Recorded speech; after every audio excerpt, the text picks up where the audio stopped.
Hi guys, good morning.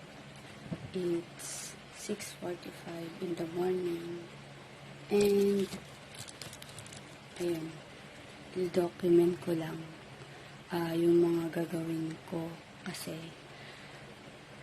today is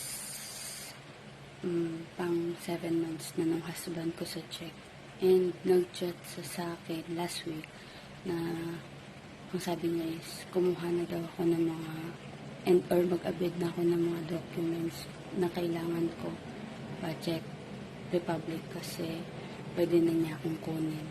So, last week, parang Thursday, September, ano ba last week?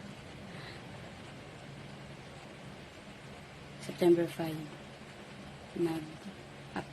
kumuha na ako ng NBI online renewal. So, in-expect ko na may di-deliver na siya sa akin this week. So, step by step,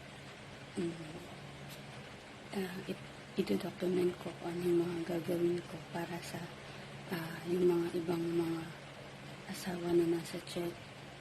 Nakukunin din yung mga asawa nila dito sa Pinas is merong guide. Yan. So, sa ngayon, imo-monitor ko lang muna sa online kung nasa na yung NBI ko.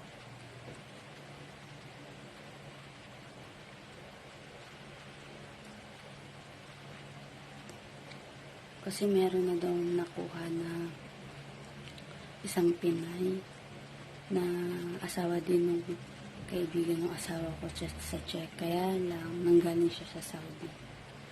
So, yun muna for today, guys. Bye!